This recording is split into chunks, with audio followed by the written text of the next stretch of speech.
Hello everyone, welcome back to Benton Road Model Railway. Sorry for the delay in updates recently. I've been really busy with lots of projects and of course working at the stables, but I've made some progress on, well, another baseboard and well, sit back, relax and enjoy the video. Welcome back to the long awaited video on Benton Road. As you can see, a lot of progress has happened. Tinnely has now been changed. Scenery, started to get ballasted track, and it's kind of turned into a much bigger TMD.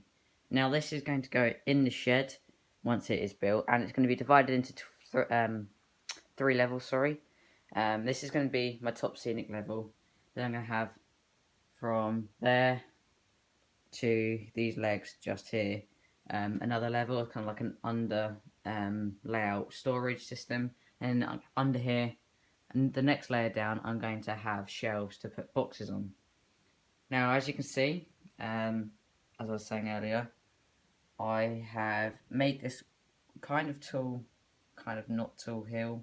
Don't want it too big, but I don't want it too small either. So I think this is a perfect size, and it also makes a great back shot for photographing locomotives. Now, I'm a bit disappointed where you can see the skeleton of how I made the hill. I wish I'd hid that a bit better. It looks okay for the time being. I'll probably cover that up with static grass and stuff like that, but for the time being, the hill looks fine as it is. I'm moving on over here. This is the small depot area. I've still got to finish this small bit here, add a few more rocks and a rock facade there. But over here is going to be my network rail depot. I'm going to have a few vans in there, maybe a lorry if it's big enough, but that is going to be part of my bigger, I think it's a Dapo or Pico engine shed kit. So at the moment, I'm not sure if you can see, I've got my DB Schenker, Barnabas Junction's favourite locomotive in there at the moment, and I've also got my EWS 59 in there with sound. So moving on over here, I've got my HST that I'm in the middle of weathering.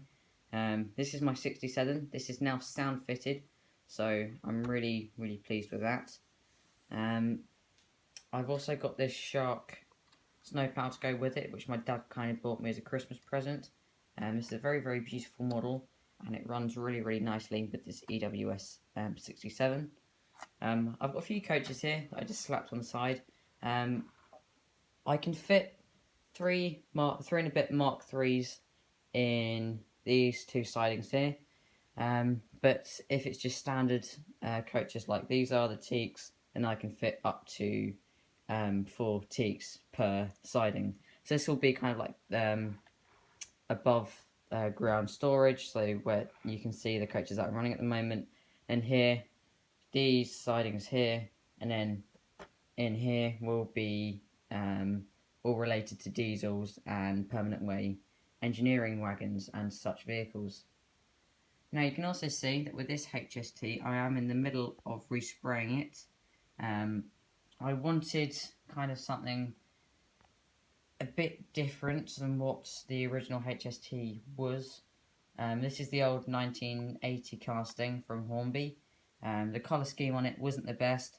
The blue's accurate and the grey's accurate, but the yellow they've done isn't that accurate and it starts to fade over time. So at the moment, as you can see, I'm in the middle of respraying it.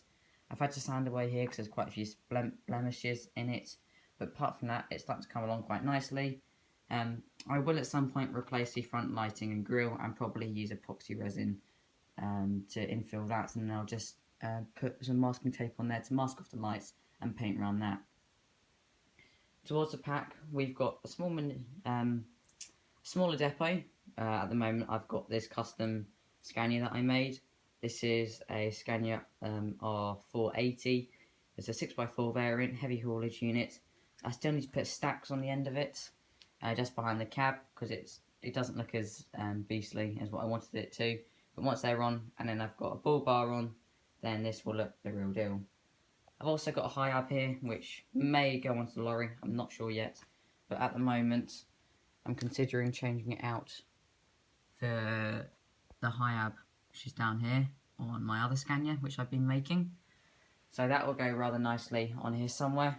Then I've got my Scalmore scenery container. This will be hard standing at some point. Not sure when I'm going to do it, but that's in the future to come. And along here, I'm not sure whether I'm going to add another siding or not, or put a platform in. But at the moment, I've got my Cazzo Volvo with a coach on. This is an old Triumph, which I did a repaint of, which I'm very pleased with the results.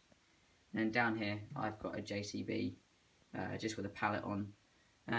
If you didn't know this, Oxford Diecast do these pallet forks on the JCB. You kind of have to unstick them from the back of the bucket. And they do look really nice, and they do suit the JCB really well. So I've just got it posed with a pallet on there at the moment. So I hope you guys have enjoyed this update. I'm really sorry about the delay that I've had to do, but this is what the new Tinnely's looking like. I'm very, very happy with it. This is also my DC-to-C programming track, if you didn't know. So hopefully there'll be a few more things to come on this, and hopefully I will see you soon in the next video. So thank you all for watching, and I will see you very soon.